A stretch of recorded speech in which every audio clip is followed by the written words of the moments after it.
5ই আগস্টের গণঅভ্যুত্থানের পরে বাংলাদেশ জামায়াত ইসলামীর পক্ষ থেকে আমরা দাবি জানিয়েছি,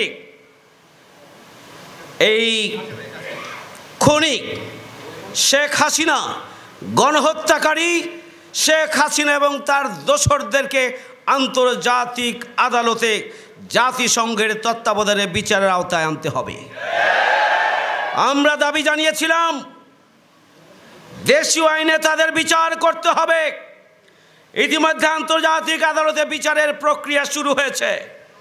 ইতিমধ্যে বাংলাদেশে ট্রাইব্যুনাল পুনর্গঠন করে শেখ হাসিনা খুনি এবং তার সন্ত্রাসী বাহিনী আর দোসর যারা শেখ হাসিনাকে খুনি হিসেবে প্রতিষ্ঠিত করেছিল, সহযোগিতা করেছিল, তাদেরকে বিচারের আওতায় নিয়ে আসার জন্য আমরা অন্তর্বর্তীকালীন সরকারকে অভিনন্দন জানাই।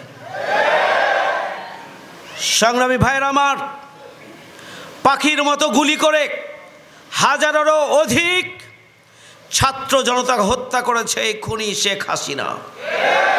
তার অবস্থা এমন ছিল, যদি 18 কোটি মানুষকেও হত্যা করতে হয়, তারপরে হত্যা করে হলেও এই খুনি শেখ হাসিনাকে ক্ষমতায় থাকতে হবে। আমরা ধিক্কার জানাই, বাংলাদেশের কোনো আইন শৃঙ্খলা বাহিনী পৃথিবীর ইতিহাসের সেই দেশের আইন শৃঙ্খলা বাহিনীর সদস্যরা সেই দেশের জনগণকে এভাবে হত্যা করতে পারে। যেসব জায়গায় এই ধরনের হত্যাকাণ্ড সংঘটিত হয়েছে, সেসব জায়গায় দখলদাররা এসে এই সমস্ত হত্যাকাণ্ড সংঘটিত করেছে। শেখ হাসিনা তিনি নৃশংসভাবে মানুষ হত্যা করতে করতে বিগত 16 বছরে মানুষ হত্যা না করলে, রক্ত না দেখলে তার রাত পার হয় না, দিন পার হয় না, তার ঘন্টা পার হয় না, তার সেকেন্ড পার হয় না, তার মুহূর্ত পার হয় না। এমন রক্ত খেকো মানুষে পরিণত হয়েছিল শেখ হাসিনা। আজকের এই ঐতিহাসিক কর্মী সম্মেলনের সম্মানিত সভাপতি,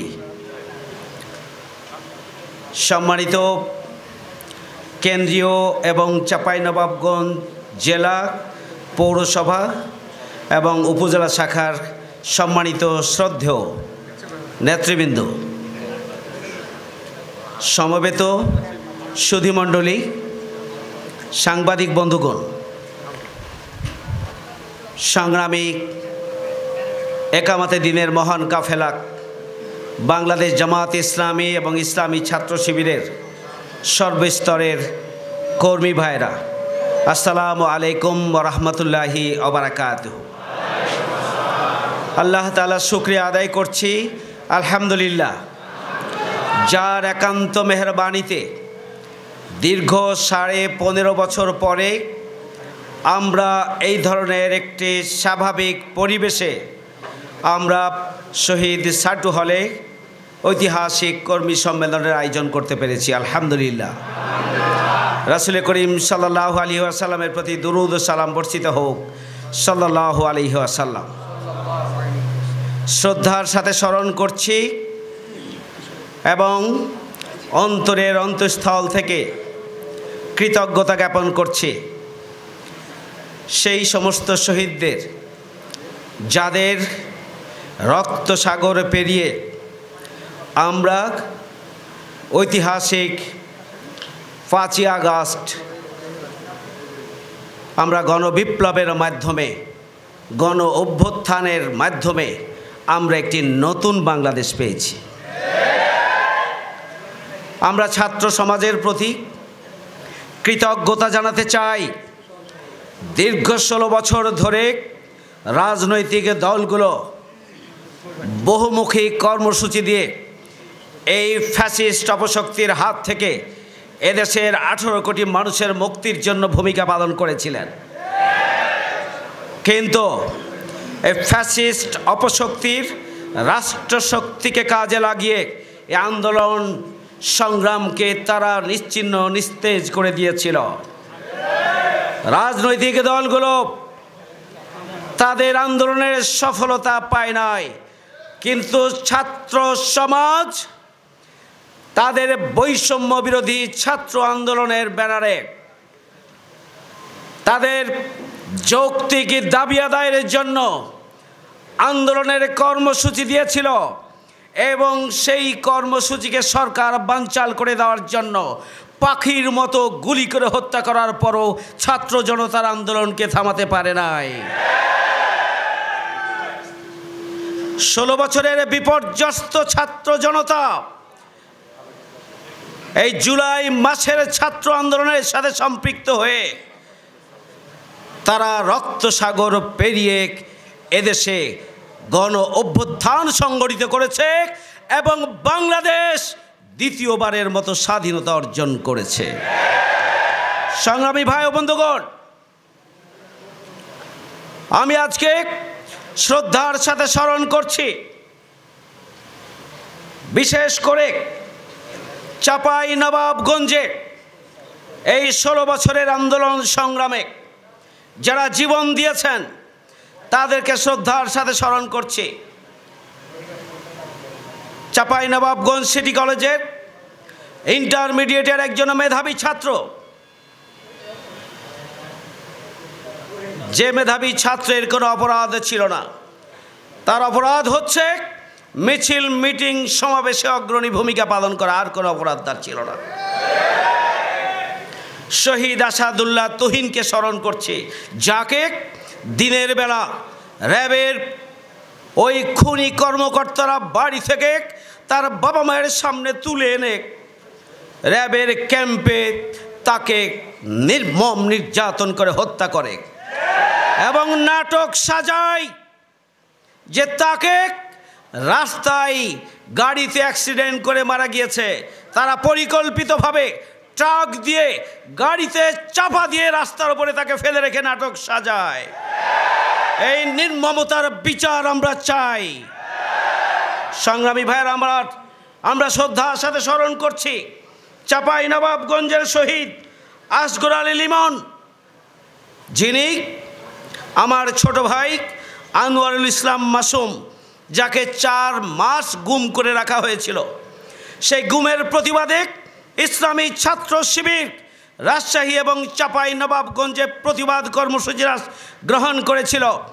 সেই কর্মসূচিতে গুলি করে হত্যা করেছিল আইন শৃঙ্খলা বাহিনী। আমরা আজকের এই দীর্ঘদিন পরে আজকের ঐতিহাসিক সমাবেশে আমরা তাদের বিচার চাই। আমি শ্রদ্ধার সাথে স্মরণ করছি শহীদ মোহাম্মদ নাসির আলী, যিনি আল্লামা দেলোয়ার হোসেন সাঈদীর বিরুদ্ধে যখন মিথ্যা মামলা দেওয়া হয়, গোটা বাংলাদেশ জেগে উঠে বিক্ষুব্ধ হয়ে ওঠে ছাত্র জনতা। সারা দেশবাসী যখন মিছিলে মিটিংয়ে বিক্ষুব্ধ হয়ে রাজপথে নেমে আসে, তখন চাঁপাইনবাবগঞ্জের ইসলাম প্রিয় ছাত্র জনতা রাস্তায় নেমে এসেছিল এবং সেই মিছিলে গুলি করে হত্যা করা হয়েছিল আমাদের প্রিয় ভাই মোহাম্মদ নাসির আলীকে। আমরা ওই সমস্ত খুনি অফিসারদের বিচার চাই। সংগ্রামী ভাইয়ের 5ই আগস্টের গণঅভ্যুত্থানের পরে বাংলাদেশ জামাত ইসলামীর পক্ষ থেকে আমরা দাবি জানিয়েছি এই খুনি শেখ হাসিনা, গণহত্যাকারী শেখ হাসিনা এবং তার দোসরদেরকে আন্তর্জাতিক আদালতে জাতিসংঘের তত্ত্বাবধানে বিচারের আওতায় আনতে হবে। আমরা দাবি জানিয়েছিলাম দেশীয় আইনে তাদের বিচার করতে হবে। ইতিমধ্যে আন্তর্জাতিক আদালতে বিচারের প্রক্রিয়া শুরু হয়েছে। ইতিমধ্যে বাংলাদেশে ট্রাইব্যুনাল পুনর্গঠন করে শেখ হাসিনা খুনি এবং তার সন্ত্রাসী বাহিনী আর দোসর যারা শেখ হাসিনাকে খুনি হিসেবে প্রতিষ্ঠিত করেছিল, সহযোগিতা করেছিল, তাদেরকে বিচারের আওতায় নিয়ে আসার জন্য আমরা অন্তর্বর্তীকালীন সরকারকে অভিনন্দন জানাই। সংগ্রামী ভাইয়েরা, পাখির মতো গুলি করে হাজারেরও অধিক ছাত্র জনতা হত্যা করেছে এই খুনি শেখ হাসিনা। তার অবস্থা এমন ছিল, যদি 18 কোটি মানুষকেও হত্যা করতে হয়, তারপরে হত্যা করে হলেও এই খুনি শেখ হাসিনাকে ক্ষমতায় থাকতে হবে। আমরা ধিক্কার জানাই, বাংলাদেশের কোনো আইন শৃঙ্খলা বাহিনী পৃথিবীর ইতিহাসে নেই। সেই দেশের আইন শৃঙ্খলা বাহিনীর সদস্যরা সেই দেশের জনগণকে এভাবে হত্যা করতে পারে। যেসব জায়গায় এই ধরনের হত্যাকাণ্ড সংঘটিত হয়েছে, সেসব জায়গায় দখলদাররা এসে এই সমস্ত হত্যাকাণ্ড সংঘটিত করেছে। শেখ হাসিনা তিনি নৃশংসভাবে মানুষ হত্যা করতে করতে বিগত 16 বছরে মানুষ হত্যা না করলে, রক্ত না দেখলে তার রাত পার হয় না, দিন পার হয় না, তার ঘন্টা পার হয় না, তার সেকেন্ড পার হয় না, তার মুহূর্ত পার হয় না। এমন রক্তখেকো মানুষে পরিণত হয়েছিল শেখ হাসিনা। সংগ্রামী ভাইয়ের আমার, বিগত 16 বছরে আপনারা নিশ্চয় খেয়াল করেছেন, 28 অক্টোবর এই শেখ হাসিনা লগি বৈঠা এবং সশস্ত্র অবস্থায় রাজধানীতে সারা দেশ থেকে সন্ত্রাসীদের যাওয়ার জন্য, জড়ো হওয়ার জন্য আহ্বান জানিয়েছিল। 28 অক্টোবরের রক্তপাতের জন্য শেখ হাসিনা দায়ী। তার বিরুদ্ধে মামলা রয়েছে, রাষ্ট্রশক্তিকে কাজে লাগিয়ে সেই মামলা প্রত্যাহার করা হয়েছিল। আমরা সেই 28 অক্টোবরের খুনি হিসাবে শেখ হাসিনা এবং তার দোষরদের বিচার চাই। আমরা বিচার চাই পিলখানা হত্যাকাণ্ডের সাথে জড়িত শেখ হাসিনা। 57 জন সেনা কর্মকর্তাকে নির্মমভাবে হত্যা করা হয়েছে। এদেশের ভূখণ্ডের পাহারাদার আমাদের বিডিআর বাহিনীকে ধ্বংস করে দেওয়া হয়েছে, বাংলাদেশকে অরক্ষিত করে দেওয়া হয়েছে। বাংলাদেশের স্বাধীনতা সার্বভৌমত্বের অতন্ত্র প্রহরী এদেশের দেশপ্রেমিক সেনাবাহিনীকে দুর্বল করে দেওয়া হয়েছে।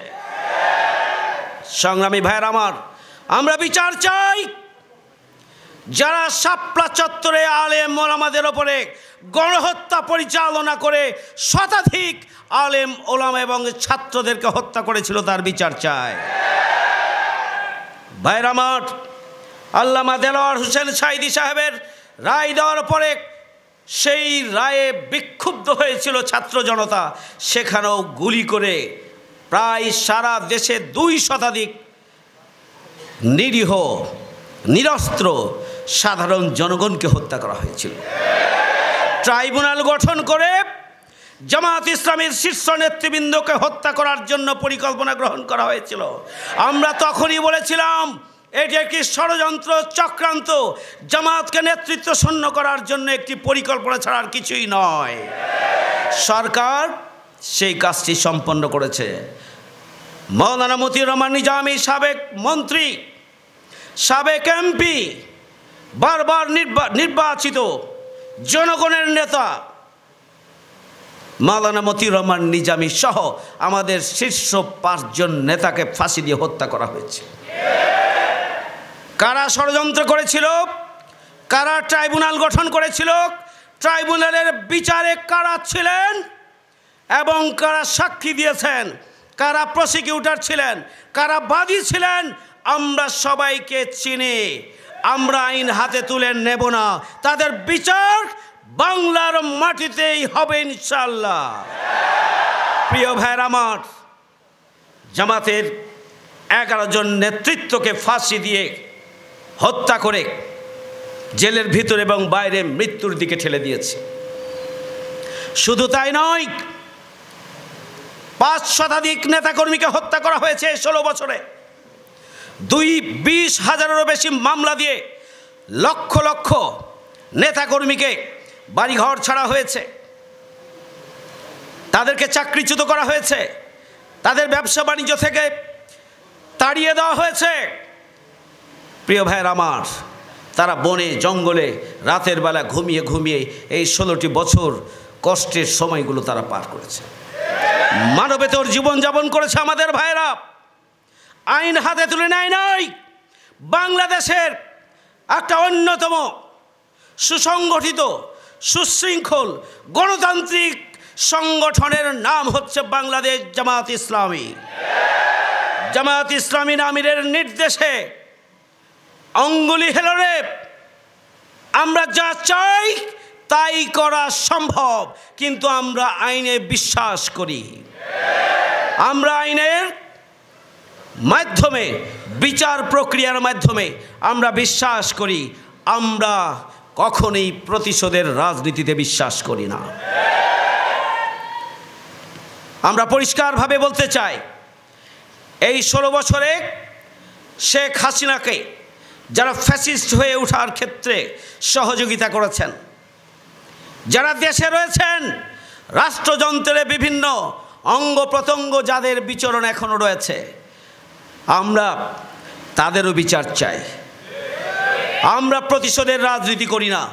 আমরা চাই আইন শৃঙ্খলা বাহিনী সুনির্দিষ্ট অভিযোগের ভিত্তিতে গণহত্যা এবং 16 বছর জুড়ে তাদের যে অপরাধ, সে অপরাধের বিচার এই অন্তর্বর্তীকালীন সরকার করবে। আমরা সেই দাবি জানাতে চাই। সংগ্রামী ভাইয়েরা আমার, বিগত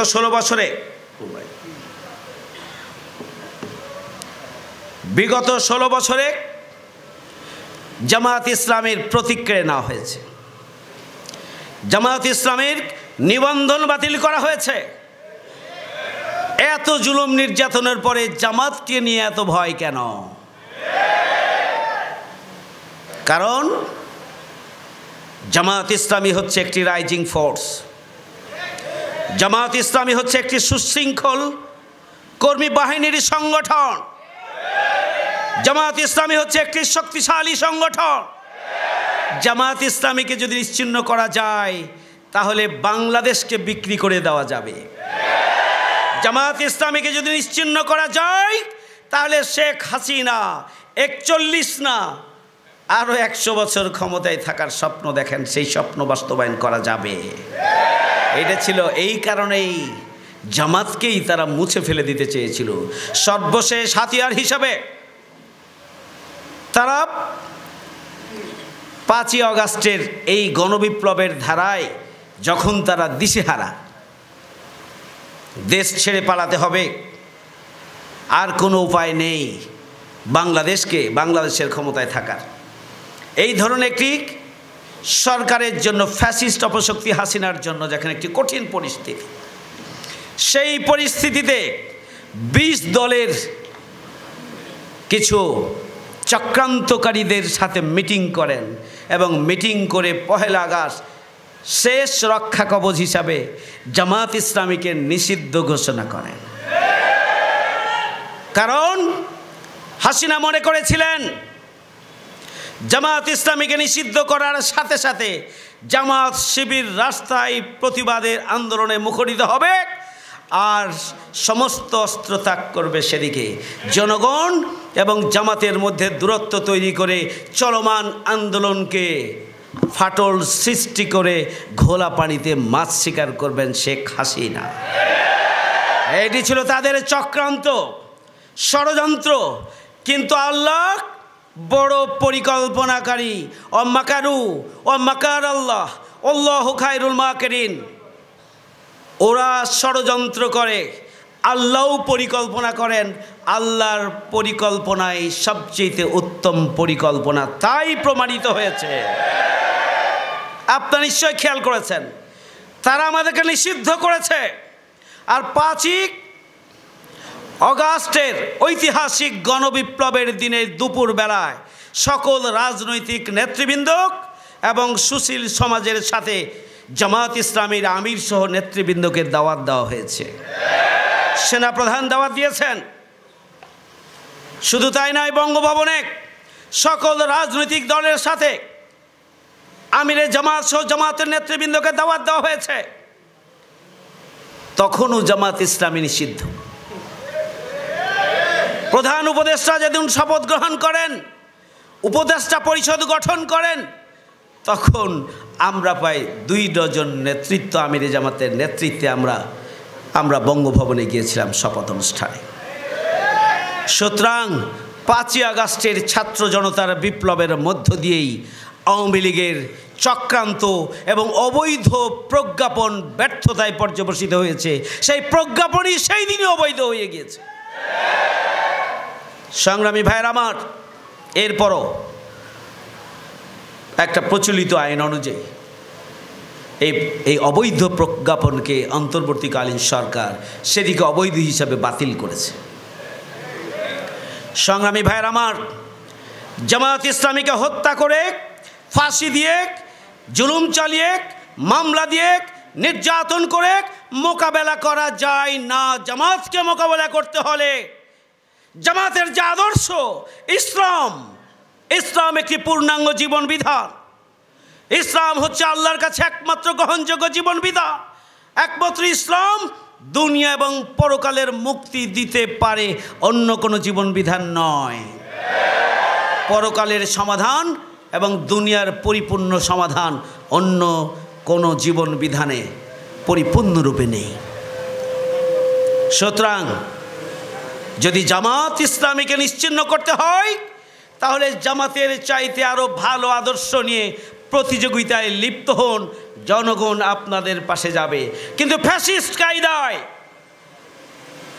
কিন্তু জুলুম চালিয়ে, নির্যাতন চালিয়ে জামাত ইসলামীকে মোকাবেলা করা যাবে না, যাবে না এবং যাবে না। যায়নি, সামনেও যাবে না। প্রিয় ভাইরা আমার, আমি এ পর্যায়ে জামাত ইসলামীর সর্বস্তরের কর্মীদের জন্য যে কথাটি বলতে চাই, তার আগে আমার প্রিয় চাঁপাইনবাবগঞ্জ,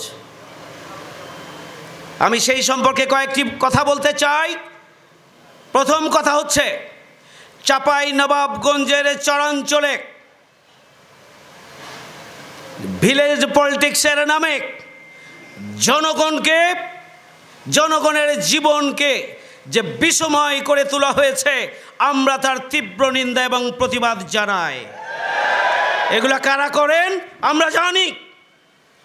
আপনারা এখান থেকে ব্যবসা করেন, আমরা সেটাও জানি। আপনি কোন দল করেন, কার পক্ষ হয়ে করেন, আমরা সেটি দেখতে চাই না।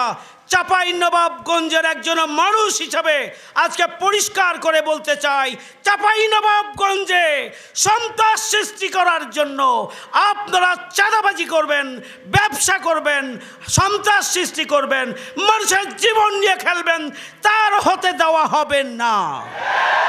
চাঁপাইনবাবগঞ্জে কোনো ভিলেজ পলিটিক্স চলবে না। এক গডফাদার পালিয়েছেন, আর নতুন গডফাদার তৈরি হবেন, আর ইনকাম করবেন, মানুষের জীবনকে নিয়ে ছিনিমিনি খেলবেন, তা আমরা হতে দেব না, তা আমরা বরদাস্ত করব না। প্রিয় ভাইয়ের আমার, এই জন্য এখানে উপজেলার সচেতন মানুষ আছেন, আইন শৃঙ্খলা বাহিনীর সদস্যরা আছেন, আপনারা গোয়েন্দা সংস্থার সদস্যরা আছেন। আমরা পরিষ্কারভাবে বলতে চাই, আপনারা কোনো ভিলেজ পলিটিক্সের নেতৃত্ব যারা রয়েছে তাদেরকে আপনারা ডাকুন, প্রয়োজনে আমাদেরও ডাকুন, আমরা বসি, কারা এটা করতে চায় আমরা তাদেরকে চিনি, আমরা সবাই মিলে আজ থেকে এটি বন্ধ করি। আর যদি তা না করেন, পরবর্তী পদক্ষেপ আইন শৃঙ্খলা বাহিনী হয় নেবেন, না হলে দেশের জনগণ এই ধরনের সন্ত্রাসীকে ছাড় দেবে না। আমরা সবার পরিচয় জানি, কার পরিচয়ে কারা মাতব্বরি করেন আমরা সব জানি। আজকে এই দল, চেহারা চেঞ্জ করে কালকে আরেক দল, এইভাবে দলবাজির রাজনীতি চাঁপাইনবাবগঞ্জে চলতে দেয়া হবে না, হবে না এবং হবে না। প্রিয় ভাইরা আমার, আমি এখানে কিশোরদেরকে যেভাবে কিশোর গ্যাং সৃষ্টি করেছে কারা, দলীয় স্বার্থ উদ্ধারের জন্য, নিজের শক্তি বৃদ্ধির জন্য, দখলদারি তোকে সমৃদ্ধ করার জন্যই অবুঝ কিশোরদেরকে দিয়ে কিশোর গ্যাং তৈরি করা হয়েছে। আমরা ধিক্কার জানাই কোমলমতি শিশু কিশোরদের হাতে অস্ত্র, এরপরে হচ্ছে মাদক এবং অর্থ তুলে দিয়ে তাদের জীবনকে আজকে হুমকির মুখে ঠেলে দিয়েছেন। চাঁপাইনবাবগঞ্জের জনগণকে সচেতন হতে হবে। এই সমস্ত গডফাদার কারা ছিল আপনারা তাদেরকে চেনেন, তাদের ব্যাপারে আমাদের সজাগ হতে হবে। আমরা চাঁপাই নবাবগঞ্জকে একটি শান্তিপূর্ণ বসবাসযোগ্য চাঁপাই নবাবগঞ্জ হিসাবে গড়ে তুলতে চাই। এই জন্য মাদক ব্যবসায়ী, সন্ত্রাসী, চাঁদাবাজ, তার দলীয় পরিচয় যাই হোক না কেন, এবং কিশোর গ্যাংকে যারা ব্যবহার করেন তাদের দলীয় পরিচয় যাই হোক না কেন, তাদেরকে প্রতিহত করার জন্য আমাদেরকে সজাগ থাকতে হবে। সংগ্রামী ভাইয়ের আমার, এখানে নিয়োগ বাণিজ্য, টেন্ডার বাণিজ্য আর বালুমহল দখল কি যে একটা বাংলাদেশ যেন একটা লুটপাটের খনি আখড়াক, আর চাঁপাই নবাবগঞ্জ হচ্ছে অন্যতম একটি ক্ষেত্রে পরিণত হয়েছিল এই সমস্ত অপকর্মে। আবারও নতুন করে হাত বদল হয়ে কেউ কেউ এই সব দখলদারি শুরু করেছেন। আমরা তাদেরকেও সজাগ সচেতন করতে চাই।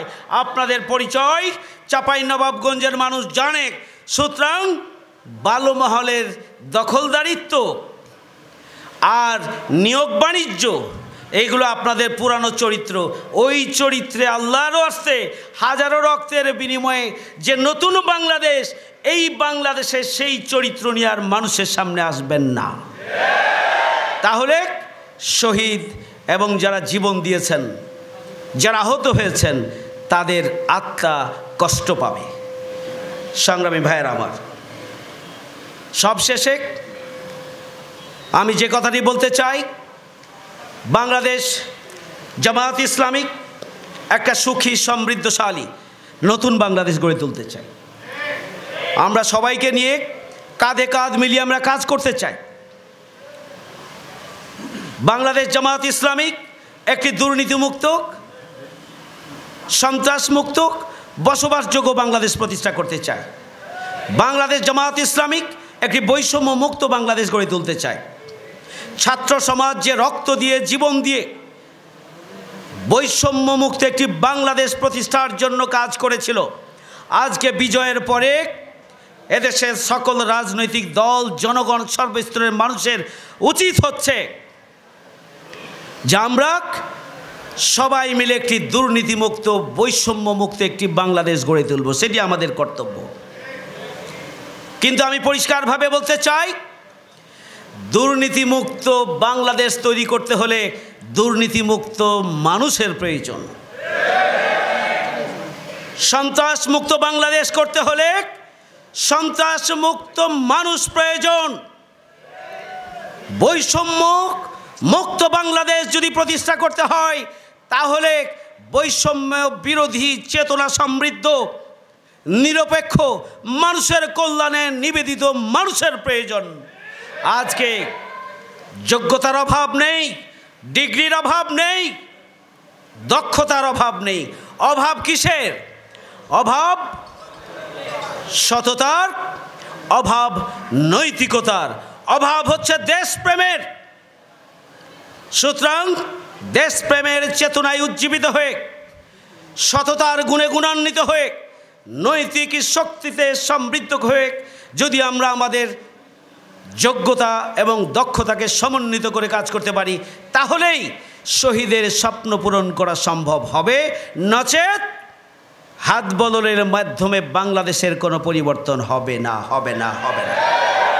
প্রিয় ভাইয়ের আমার, আসুন হাজারো শহীদের রক্তের বিনিময়ে গণঅভ্যুত্থান পরবর্তী যে কোনো প্রতি বিপ্লবের চক্রান্তকে রুখে দেওয়ার জন্য ছাত্র সমাজকে সাথে নিয়ে আজকে জামাত শিবিরের নেতাকর্মীদেরকে ময়দানে সদা তৎপর থাকতে হবে।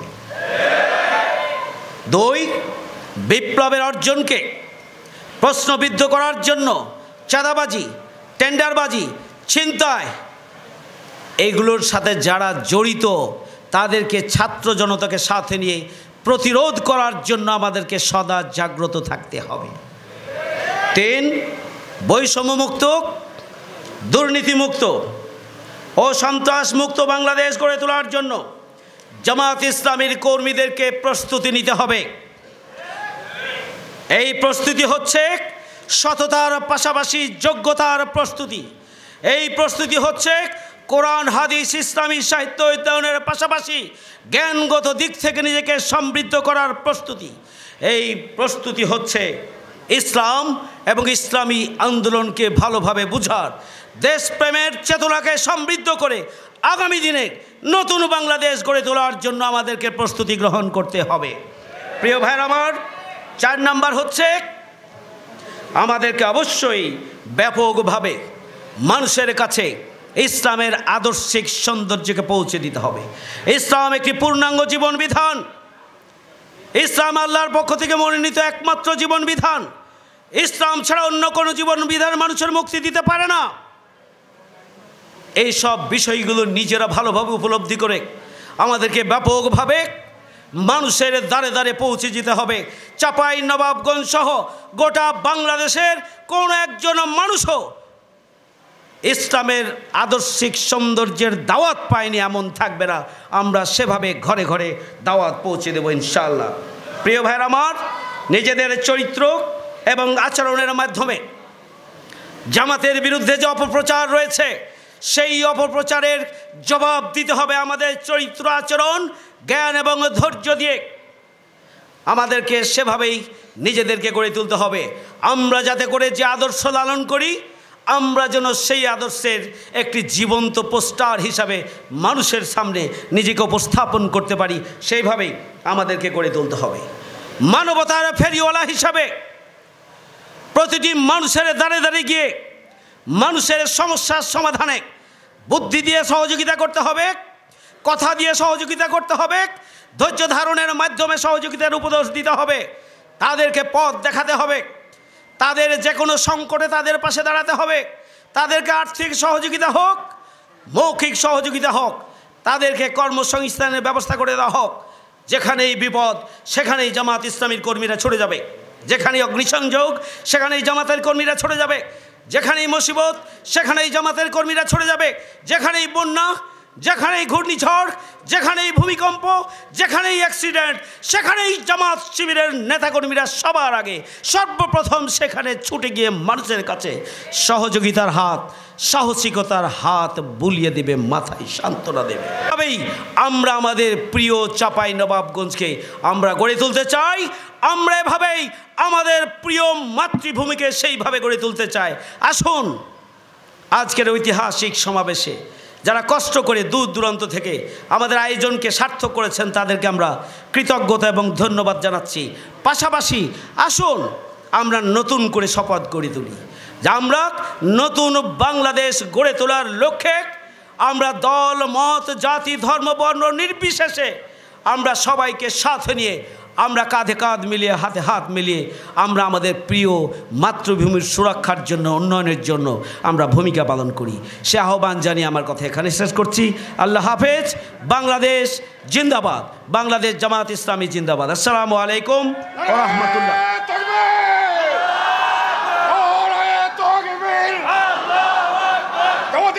বাংলাদেশ